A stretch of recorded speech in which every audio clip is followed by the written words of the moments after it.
So good morning, potentially, depending on where you are. It's morning for us. My name's Caylin. And my name's Landere.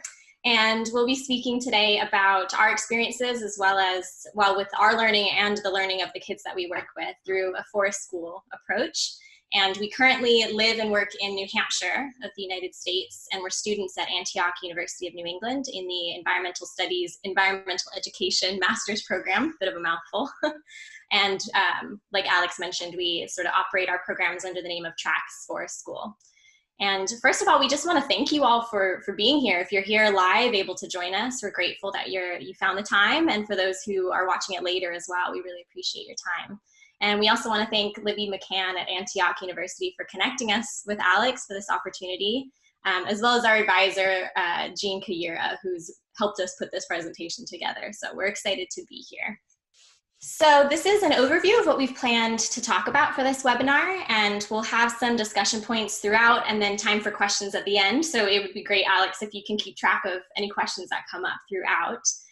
And we're going to be talking about what we've been learning through a forest school approach. And some of the questions that have come up are, what is forest school? What does this look like in practice? And particularly challenging questions as well, like how can we create programs that are accessible, equitable, and inclusive? And for our situation being in the United States, in a country that's colonized, what is our role with reconciliation with Indigenous peoples as well? So overview of what we'll get to. So before we start talking about our thoughts about forest school, we're curious to know a little bit about what others already know. So whether you've heard of it before or not, what's one word you think of when you hear forest school? So if you're watching this live and are willing to share in the chat box, that would be great. And if not, just keep it in mind, write it down so you can refer back to it later. We're going to take a 1-minute pause so that we can do this. I see fun. I see spending time in forest or nature in general. Involves dendrology. Outdoor classroom, play, outdoor fun, observation. Those are all great. Adventure. All weather. All weather. Awesome. We'll speak to that. Yes. Recreation, outside, in the forest and the learning experience. Smart, intelligent play. These are all great answers. Connection with nature. Hug a tree. All right, so keep them coming if you have more words, but we'll move on to our next slide. So forest school hasn't just come out of nowhere. It's something that's been built upon approaches that have come before it, and there's a real deep and rich history to how it's come about in the way that it has in modern day. And this history differs depending on where you are in the world. It's really unique to each culture and each place. So educating children with the land is not something that's new, and we want to acknowledge Indigenous cultures that have practiced this for millennia. And in addition, the forest school movement currently is often attributed to being inspired by countries in Europe, particularly Scandinavia and Germany. So we don't have the time to talk about all of that today, but we wanted to at least mention it so it inspires you to look into the history of your own place and country. And if you happen to be connected with the US or the UK, I actually dive deep into the history for a literature review as part of the master's degree last year. And it's in a public place you can access, and we'll send this presentation to everybody, and you can click that link to find out more about that context. So I come from an environmental education background, and before moving to New Hampshire, I actually lived and worked in England for several years. And I was working mostly for organizations that were environmental organizations that did education with school groups that would often focus on one-off field trips. And then I was introduced to forest school through a colleague, and at first it felt like complete culture shock from what I was used to. It was totally different than the teacher-directed, activity-based lessons that I've been used to, and it took me actually a couple of years of shadowing and learning from my colleague, as well as undergoing forest school training, which is a course that's available in the UK. And after that, I started to really get it, and it's converted me to this approach because I've seen how powerful it can be, and particularly from my environmental education lens with connecting children and adults, including myself, to the natural worlds. Yeah, nice. So I wanted to start with my introduction with my mom, because she is the first person in my life who believed that free play in the outdoors was the most important thing, more important than homework and sports and music lessons. And so I kind of grew up thinking in some ways that this was normal. And when I decided to become a public school teacher, I tried to bring this idea with me into the classroom. And as you can imagine, there were a lot of barriers, at least in the US public education system. And the absence of time that children had to just play, and especially play outdoors and make decisions about their own lives, was really missing and not given priority. I found that I wanted to listen to the children and hear what they needed from their perspective. And I didn't have a whole lot of room to do this in the place that I was. So I applied to Antioch University, New England, and met Caylin, and was introduced to forest schools, and have, I would say, 100% found my calling in the education arena. And honestly, I was beginning to give up that I would ever find a comfortable place as an educator. And now I feel like there's a philosophy out there that aligns with what I believe in. So the variety of countries and cultures that are offering forest school now means there's a lot of interpretations about what it is and what it means. And some places have adopted principles of forest school, but these principles don't necessarily translate universally. So we wanted to offer our thoughts about what we have come to know forest school to mean to us. So we just discussed a little bit about our backgrounds and what led us to forest school, which we think represent a few lenses that people can view this work through. So from my story of viewing it through the lens of environmental education, Landere is an approach to learning and child development and education in general. And then we also wanted to include an approach to well-being, because we have come to view all of these things as the lenses you can view forest school through. And ultimately, all of it is in support of building strong and healthy relationships to ourselves, each other, and the natural world. So we wanted to offer the question of what lens or lenses do you view forest school through? Should you be interested in this approach? We're just inviting you to think about what's your why in this work. So we view forest school as an approach of ethos, a philosophy. It's more than just going outdoors as a place for learning. And there's some characteristics that we've come to feel really represent forest school and how this can make it different from other nature-based experiences. And we'll discuss all of these on the coming slides, but thinking about forest school as place-based, being outdoors on a regular and repeated basis, as being learner-led and how that contributes to holistic development, play-based, supporting risk, and educators that are rooted in the theory and practice.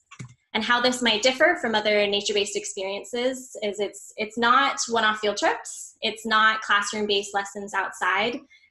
For example, school in a forest, despite its name. I know it's confusing. And it's not teacher-directed prescribed activities that are focused on achieving particular outcomes. We'll talk more about what this all means. So we've come to see a real significance in the frequent and repeated experiences with our learners in the same place over a long period of time. And excuse me, most of our experiences with programs that are about 2 hours long once a week for at least a few months over a year, but there's no prescribed amount of time for it to be forest school. We just have come to think that the more frequently and more often, the better. And the reason for this is it really comes to building relationships. So we've come to believe that in order to build strong and healthy relationships, we need 3 basic things. One is time to really immerse in deep play. Proximity, so experiencing changes in the natural world, being really next to it and immersed in it, and watching the changing seasons or being a part of the changing seasons. And reciprocity, so engaging in a give and take with each other as well as the natural worlds. We have a story that we think really demonstrates this idea really well. Recently, we've been taking kindergarten classes at a local public school out once a week. And before the program started, there were only a few staff that knew about a raven's nest that had been there for a couple of years, actually, in a pine tree near the school. And we started taking our group out, and we would pass the raven's nest each time. And after taking the children out just one morning per week, it was only at that point 5 weeks, so not that long, we had learned so much about the ravens because we'd seen them flying to the nest. We'd watched them build the nest, and they actually talked to us. We would have, the children would make their ravens call, and the raven would call back, and it was like we were having a conversation. It was pretty incredible. And so we built a relationship with the raven, and in our 5th week, there were some city parks, because we were doing these sessions in a city park, and there were some staff who came in and they were doing some tree work, and they needed to cut down some trees. And that included the tree with the raven's nest in it because of the way it was forked. They were worried about a branch falling off and hitting somebody, so they were going to cut it down. And we all rallied together and talked to them, and the head of the city parks department, the principal of the school, sent an email. We were considering the children were going to write letters. It was and they decided they were going to leave the tree, at least until the ravens had finished nesting. And now the whole school is aware of the raven's nest. Some of the staff members have come out that have nothing to do with the kindergarten class, but they've come out with us on sessions. And just in the past, was it 2 weeks ago, the eggs hatched? And it was honestly like the news of the birth of a new baby throughout the whole school. It was, the announcement went throughout, and everybody got so excited. And that was just 5 weeks. So 5 weeks before that, no one really knew about the ravens or that the nest existed, and they didn't really care. That tree would have been cut down, honestly. So this was the result of visiting the same place. So being close to it, being in proximity over several weeks, that time aspect, and then having those personal exchanges, conversations, some might say, with the ravens, and the element of reciprocity. So another aspect of forest school is that it's experiential. So we are immersed in our environment, learning through all of our senses, as the raven story really attests to. We're using our brains, as in our heads, our bodies, as in our hands, and then we engage in our passions through our hearts. And this is what inspires each of us individually, rather than something dictated by somebody else. So as Caylin mentioned, we're currently working at a public elementary school in Keene, New Hampshire, helping their kindergarten classes get outside for a forest day each week. And we're going to talk more in depth about this later. But what we're noticing is that the 3 kindergarten classes are having such different experiences and learnings from the exact same location that we go to each week. And this really speaks to the concept of emergent learning, which unfolds during real time and isn't planned by the teachers ahead of time, but can be built on later on. For example, one kindergarten class is fascinated with puffball mushrooms. And there's currently a student, one 6-year-old, who's doing an extensive research project on the puffball mushrooms, which is really exciting. Another class has been really interested in tree bark and what it can be used for. So we have been carving white pine branches and making tea. And then a third class has a complicated game of aliens going on. And all of this has emerged from the same site that we visit each week.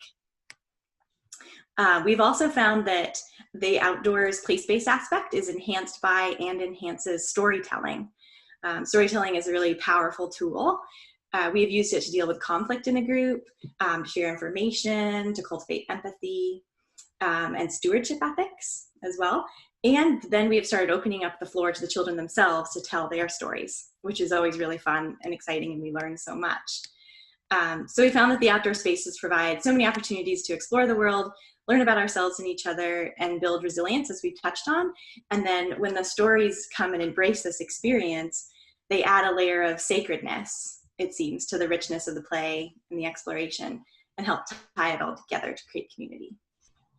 So we had formerly, or Landere had talked about the learner-led aspect and learning with our heads, our hands, and our hearts. And I think that learner-led could also be viewed as play, and that makes forest school play-based. And play could be considered a process. There isn't really a preconceived outcome to play.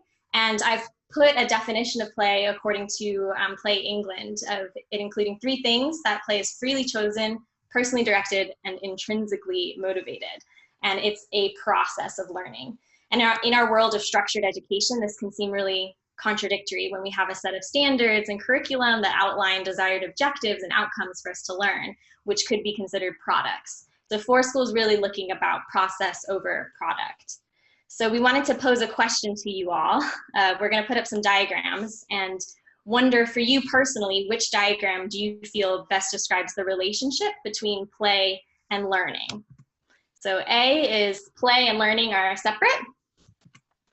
B is play and learning have some overlap. And then C is they're one and the same. Play is learning. And the hint for this is there's no wrong answer. This is a total personal philosophy. And I can see people are sharing. That's wonderful. All right. Nice. Very cool. So we'll share our answer for our philosophy. And we really view School approach as play is learning. And as I've personally moved from the role of a teacher and facilitator to more of an observer, I've come to notice how much the children learn through their play, and in particular how the play contributes to social and emotional learning, how it provides opportunities for them to learn how to get along with each other, to share with each other, to communicate, to express their emotions. And this notion of play overlapping with learning is more widely accepted in my experience with early childhood. But our question is, can this be accepted for all ages? We noticed we run an after-school program, and at first older children weren't signing up, even though it was available for kindergarten through 8th grade. And so we decided to create a youth assistance position that had a little bit of responsibility that came with it, but essentially we just let them play. And they did. I mean, they did, and they learned so much, and they also learned about being a mentor and leader for the younger children. So we sort of think play is for everybody. So there's no denying that there are risks when you go outdoors with children, but I also like to point out that there's risks in everything we do in life, including getting in a car, you know? So that's just an important way to think about it. And Ellen Sandsetter has a theory about how children naturally play. I don't know if anybody's heard of Ellen Sandsetter and the work. It's really useful. But the play can often involve risk, and this is actually what the children want. And through her research, she's actually identified 6 risky play types. And I'll quickly, this link will tell you more about them, but quickly, it's play with great heights. So tree climbing could be an example of that. Play with great speed, like sliding down hills. Play with dangerous tools. Play near dangerous elements, rough and tumble play, and play where children can disappear and get lost. And I remember a particular time in a program where children were sliding down a really slippery, muddy hill, and one boy slid a little too fast, and he came to me crying afterwards. He's about 5 years old. And he described the experience to me as, at first it was fun, and then it was scary. And this actually matches how children describe their experiences with risk in Sandsetter's research, and using the word scary funny. And it's the balancing of this fear with the exhilaration. And that's actually their goal. It's how the children describe their goal. They want to find this place where there's that balance. But supporting children to take risks in the outdoors in many places is not the norm, and it can be scary for us as adults, mostly out of fear for liability in a lot of cases of what people will blame us for. So to deal with this, many places are incorporating a risk-benefit assessment framework. I'm not sure if anybody's come across that. But it involves thinking through both the risks, so what could go wrong, for example, falling when climbing a tree, and the benefits offered by the experience. So climbing a tree can build strength and stamina and balance. And this gives a balanced perspective when making a decision about whether to do something or not. And the process of risk-benefit assessment is both carried out by us as the adults and with the children, so that they're learning about how to assess risks and benefits too.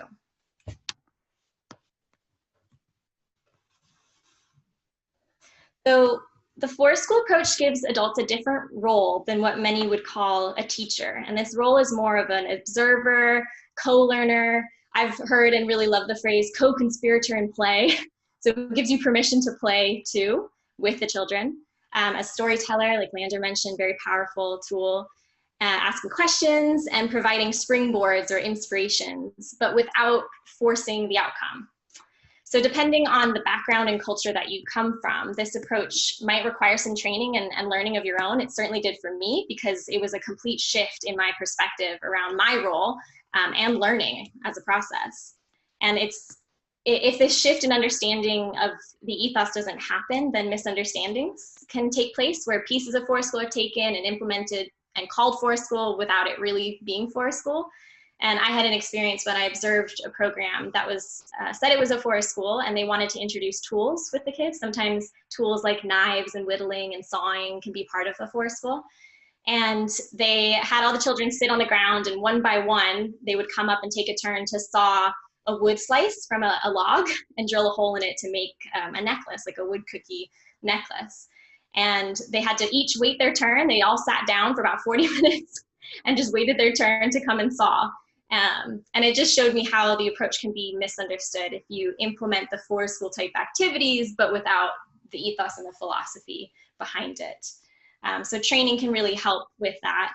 And it can help with understanding risk management and just continuing professional development, not just forest school training, but continuing to learn can help you to stay up to date with the theories and practices, which are constantly evolving. Yeah. And then I just wanted to share my story, because it's a little bit different. And I totally agree with everything Caylin just mentioned. But I, on the other hand, haven't had an official forest school training. I haven't been able to do that. And I wanted to mention this because another valuable way of learning is through finding a mentor to teach you. And this in and of itself is a totally valid form, at least in my opinion, of professional development.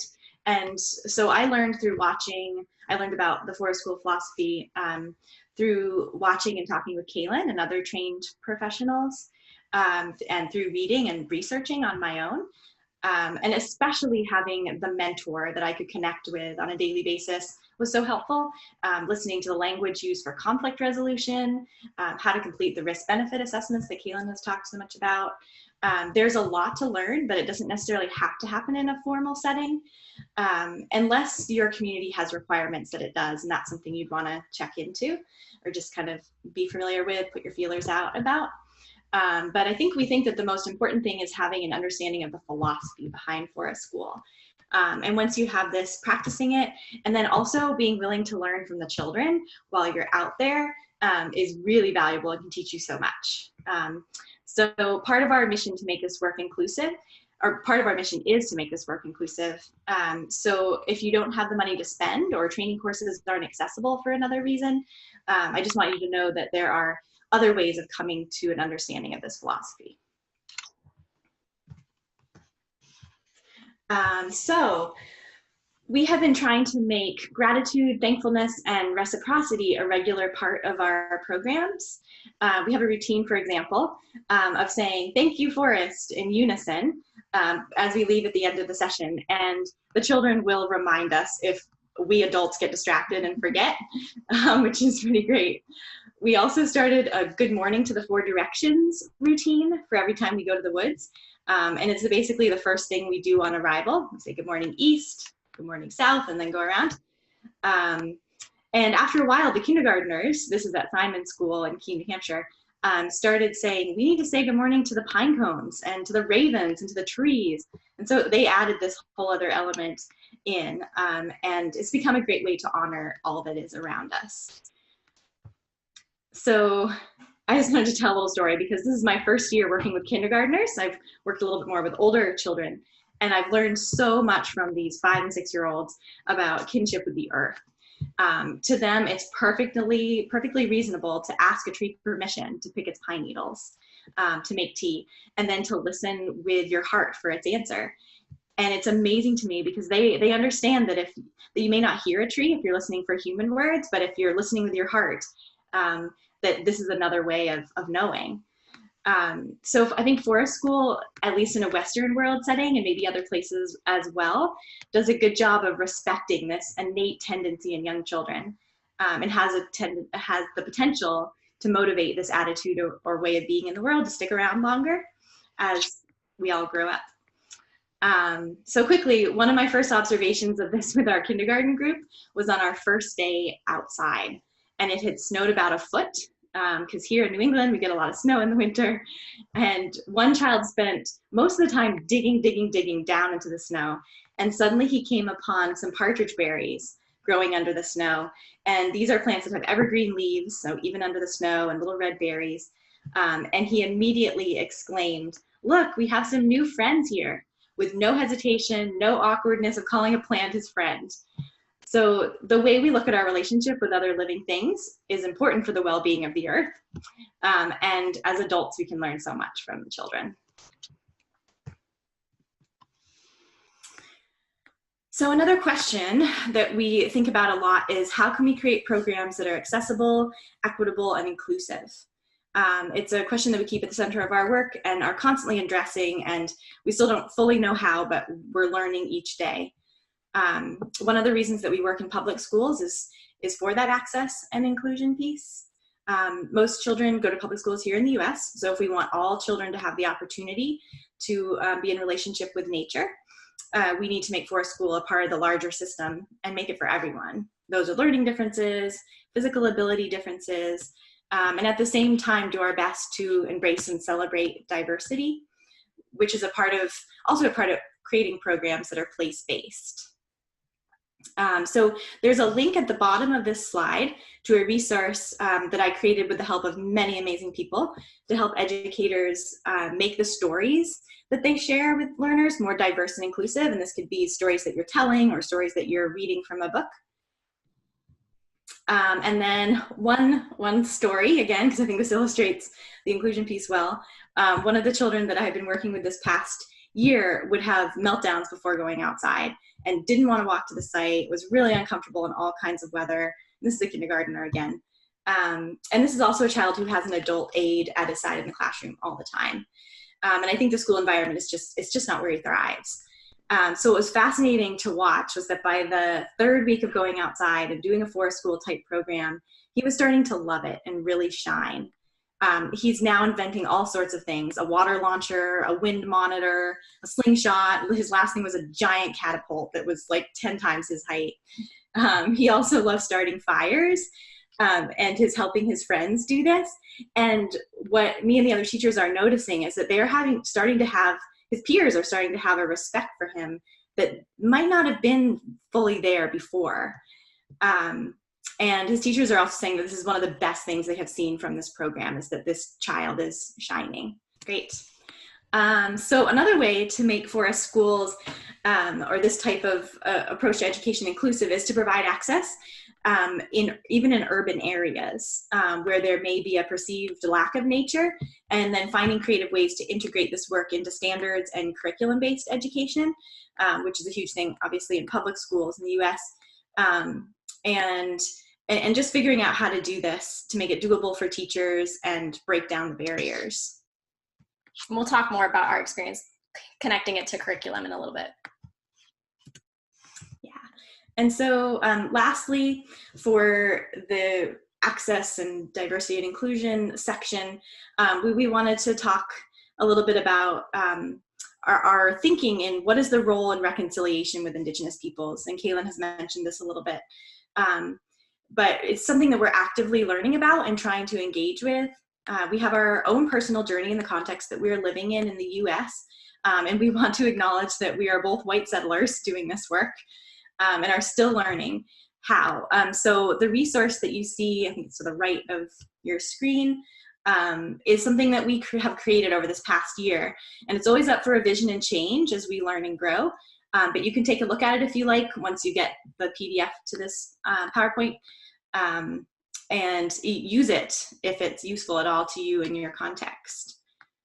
We decided to create it because we work so closely with the land, and we began to realize in the last couple of years that we need to recognize, honor, and do what we can to share the many stories of the land that we are on, and not just the colonial narratives, but the many stories about the Indigenous past and current presence that is often left out of what we learn in our dominant culture. And I just wanted to quickly say that an important part of making this resource has been collaborating with an Indigenous man who lives who serves on the Vermont Commission for Native American Affairs and as a public liaison for the Elnu Abenaki tribe. So feel free to check out the resource.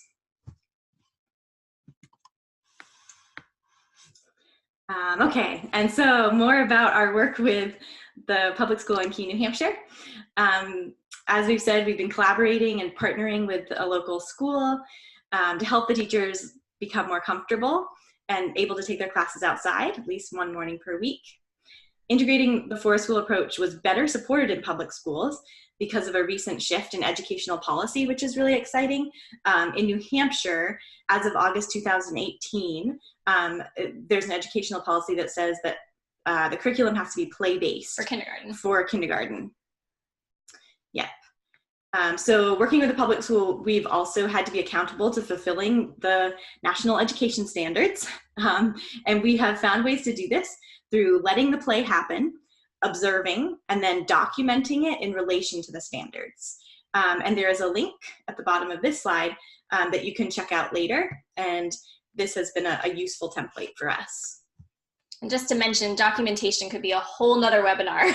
Yeah. I wish we had more time, but this will be a little piece anyway. And then to conclude with our work at Simons, one of the teachers we are working with sent us this email, and I'm going to read it to you because it's really beautiful. Today was my favorite day in the forest so far. Something about the spring equinox, full moon, almost losing our poor raven's nest, the magic of the ice.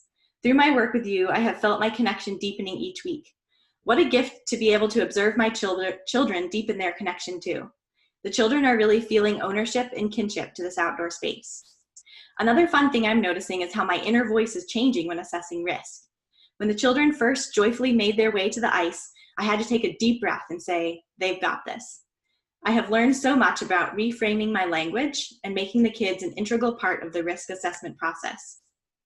The sound of the ice was my favorite part today. They sounded like a bunch of little woodpeckers working away.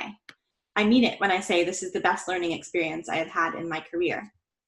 So not only are the children thriving through this approach, and finding it meaningful, but many of the teachers are as well, which is really exciting.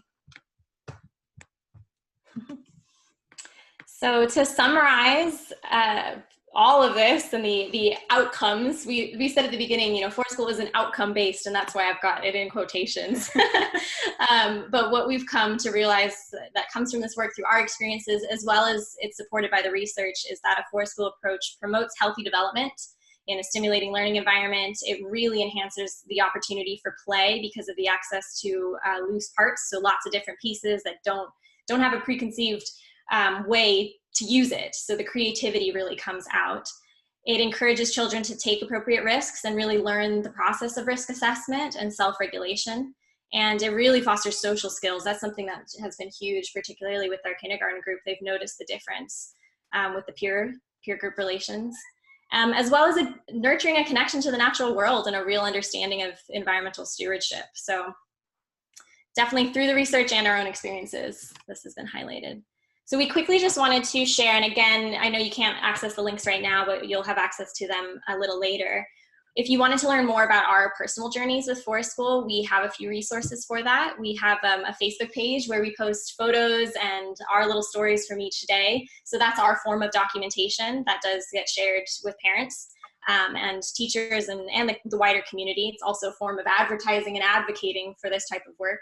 So if you want to check out our stories, our Facebook link is there. I also write a blog called Forest Schools. I started this a few years ago when I was living in England.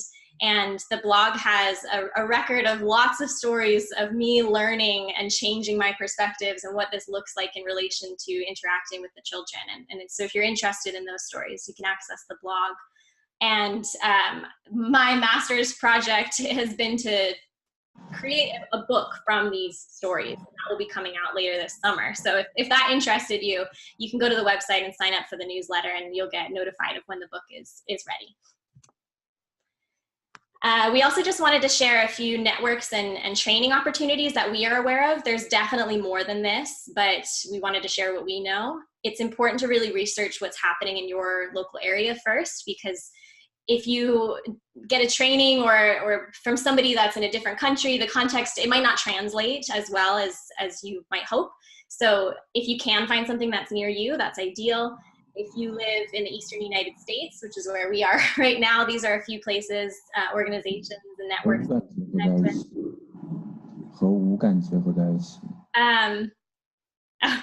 And we also know in Canada, the Child and Nature Alliance, they offer Forest and Nature School practitioner training courses. In the United Kingdom, there's the Forest School Association that they don't offer training directly, but they're a network that you can plug into to learn more about it. There's also really good webinars on the NAAE, North American Association for Environmental Education, that talk about this work and particularly integrating it with public schools. So that's really helpful. And then if you have a network or a training or resources that you know about, please put it in the comments so that we can all learn from each other. I think that would be really helpful. So we asked you this at the very, very beginning, and we wanted to come back to it. We're wondering now, after having listened to us talk away for a while, if you have the same word or if you might have a new word that comes to mind when you think of forest school. We'll give just a few seconds if you want to type anything in. And if not, that's okay too.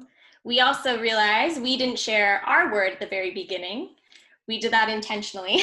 And so we're going to share our words with you now, which my word is relationships. And my word is connections. So now we'd really love to offer up some time to answer these amazing questions. I've been trying to keep track. So how do you deal with Lyme checking in education for both children and parents? So there's definitely the risk of ticks in our region and then Lyme disease. And there are just things that we do to mitigate that risk. And one of that is we apply bug spray to the kids. And this can be DEET or non-DEET. We use non-DEET, but offer the option of DEET if parents prefer that. We have a lot of parent communication in advance. So sending out information about ticks, how to prevent the risk, or at least reduce the risk. We talk to the kids about it as well. We talk about if they find something on them to come and talk to us. We brush ourselves off at the end of a session. And for our sessions, we aren't with the kids all day. So we don't actually check for ticks ourselves, but that could be something if you are in a childcare position. But we talk to the parents about doing a thorough tick check as soon as the kids go home, because the risk is really if a tick has been there for more than 24 hours. So as long as we can check and make sure that we remove any ticks within a 24-hour period, the risk is much, much less. So it's definitely parent communication and then a few tools like bug spray and checking ourselves and brushing ourselves off. Yeah, so yeah, using art and drawing as a way of noticing. Absolutely, yeah, that's a great thing to do. How to get the support of parents. Yeah, well, this can be challenging. And it's public school system, it's a lot harder, I think. We run programs where parents sign their kids up, and that's a whole different story because they're already interested. They've already taken the bait. In a public school system, it's really about that communication and highlighting how it's going to benefit the learning process. So this can take a lot of time, and it really depends on where you are in the world and what the culture is like in your place. And then Tracy is from Cape Town, South Africa. Oh, cool. Yeah. So if this isn't normal in your culture, it can be really hard to convince people that it's worthwhile. And it really, I'm grateful to those of you who are interested in this, who are in a place where maybe it's really hard, because you are forging the way. You are the leader in your area. There's a lot of national and international work going on about this. So sharing those, it's catching on like wildfire. It really is. So being able to share the articles and the networks and the training opportunities to communicate to people that this is a real legitimate form of education is our way to sort of keep plugging away and hopefully getting somewhere. But it does take time. So it looks like there's one about story here. Which kind does your school prefer, from a tale or a real story about nature? So we've done all sorts of storytelling. We've done oral storytelling, stories that Caylin and I have just made up, and some of them have been kind of part of the emergent learning almost, or we were watching the children play and we see what they're interested in. And I have this one experience of we have this big hollow tree at our site, and the children think that snakes live in there, and they get all excited and they play all these games about snakes, and they're the snakes and they're friends of the snakes. And so I wrote a story about snakes, and part of it was very fictional because the snake talked, and part of it was a little bit of learning because it was wintertime and the children were wondering, are snakes out in the winter? Would they be in the snow? And so I embedded some learning about hibernation and all of that. So I think it can be a bit of both. We have also, at one point, we read a story that was written by an Indigenous woman, and we brought that to our programs to share with the children and share that this woman is not a woman from the past. We showed her a picture, and she's very much a living, present-day person, and that was really something that we wanted the children to take away with them. So I just went to the next question about recommendations for how to connect children to the feeling that nature is our friend in just an hour or two. Whew. I don't know whether this means if you only see them for an hour or two and that's it, or whether it's an hour or two over a repeated basis. If it's repeated, it will come with time. That's something we've noticed in one of our groups, where the first weeks that we started going out, they were ripping the plants out just for no reason, or as part of their play without any thought to the damage that it was causing. And it's taken weeks and weeks of discussion and modeling. I think modeling is a really good tool, modeling your own relationship to the plants and the natural world, showing respect, gratitude, those pieces can really help. And bringing it up in discussion. We've had, for example, we have a group who really likes rough and tumble play, and there's a couple of hills that are at our site, and one of the hills is they just prefer to do the rough and tumble play there. And we've been asking questions and sort of pointing out, look at the difference between this hill and the other hill that's been left alone, and what's growing there and what's not on the one that you've been playing on. And they've started to recognize it. And I would say doing that in 1 to 2 hours once, I don't know, I don't have the answer to that. And that's why the regular repeated is so crucial, because it does take time. Yeah, I think one other thing is letting the children teach each other as well, because there are some children within the programs, like the one I mentioned, who instantly was like, the partridge berry is our friend, and has become kind of an advocate of that, and will tell the other children to be careful around this plant. And so providing space for their voices and for them to be teaching each other to kind of back that up, back these children up as well, is important. Yeah, that's a great example. So the next question is, how do you address making sure all of the students have appropriate clothing to be outside? This is one of the most challenging parts, actually, because particularly for us, and I'm sure many of you, in a climate that can have really harsh weather, it gets so cold and a lot of snow in the winter here. And one way we've tried is we've gone thrifting. We've found spare clothing in thrift stores for 25 cents sometimes, and provided some of that clothing ourselves. We do have some challenges with the public school program, because the kids do have some winter weather, but they don't have waterproofs. So there are times where we don't go outside at this point, and we only started this program in January. So when it rains, it can be a challenge for us, but we're actively working on applying for grants so that we can get waterproof clothing. So it's a mix of, if the parents are able to provide it, great, but not in a public school setting, not necessarily expecting that, and trying to find other ways. And I think that one option we're exploring is connecting with clothing companies and seeing if they'll make a donation. So just tapping into those resources, again, that are around you to see what you can get. And over time, as more and more donations may come in, you'll have hopefully enough to be able to provide for all children. And I think as people get excited and enthusiastic about the programs, more and more people are going to come in and be like, oh, hey, I'll donate this. Well, one example is one of the paraprofessionals or like teacher aides noticed that a lot of the children were cold and they didn't have scarves or neck warmers. So she went home, she had some old fleece at her house, and she just quickly made up some neck warmers. And so all the kids in the class now have these beautiful, like colorful neck warmers that they keep at school. And she was really excited to do that and be a help. So the next question is asking forest school versus preschool kindergarten. So I'm assuming that means like a forest school versus a forest preschool or forest kindergarten. Great question. This is open to interpretation. There are actually Rachel Larimore, if you've heard of her, she's written some articles about what's the difference between forest school, forest preschool, nature preschool. So I would, I don't think we have a link to it, but I could find it. Highly recommend reading that to understand her perspective and more of a United States perspective on it.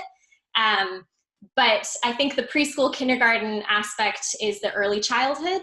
It tends to focus more on early childhood. And I use the term forest school because I'm not an early childhood educator. And a lot of my experience has been with school age children, particularly like 8 to 12. So it's, I can't fully answer the question when we have 3 minutes left, but that's the short version, I guess. Yeah. Let's see. Is forest school more doable in rural areas than urban areas? They come with different challenges. I think in a rural area, you may have more access to outdoor space, but then you may have more risks to navigate depending on where you are. In an urban space, finding a place, a natural area to go to can be a lot harder, and there may be more that you have to improvise with, and more partnerships that may have to be made. There's also ways to, CNAC, the Child and Nature Alliance of Canada, has a blog, and they have one blog post that I really liked about finding forest school in a schoolyard. And it's about a field where there's one tree or, maybe some bushes, and that it is a lot harder because you don't have the natural affordances or loose parts that a forest or other natural space provides. But you can implement the loose parts aspect by maybe bringing in some things that can inspire the play. So there are ways to use the ethos and philosophy, but in an urban area, and it's about getting creative with it. Okay. So do you find that emphasizing the 24-hour period reduces the fear for this? Goes back to the ticks. I think that it can. I think it can, definitely. That communication about the realities around it can help alleviate fears. Yeah, definitely. Okay, working in a public school setting. Have you found parents wanting to be involved? Yeah, well, I think that you're absolutely right that parents can be the best advocates. And actually one of our programs, the after school program at a public school, started because a parent wanted her kid to have experiences outdoors and wasn't getting it during school. The school didn't provide after school programming at all. And so she was the one who got a group of people together, and I got pulled in because they knew that I had experience. And we sat down and had a meeting, and she said, I want this. And the program has now been running for over a year. So we also have in the public school kindergarten programs, a parent comes and volunteers every week because she loves it, and she's become a real source of donations and advocacy. And so involving the parents is a wonderful, wonderful option and resource. Well, necessary, really, yeah. I think. Yeah. Yeah, thank you. Yeah, and just quickly, I wanted to mention we've got our contact details and some more information about the environmental education program that we've been through. So please feel free to reach out. We don't have a website or Twitter account or Instagram account. We haven't quite got to that point, but we have a Facebook page and an email address, and you're more than welcome to get in touch with us. Thank you so much. Yeah. All right. Thank you all.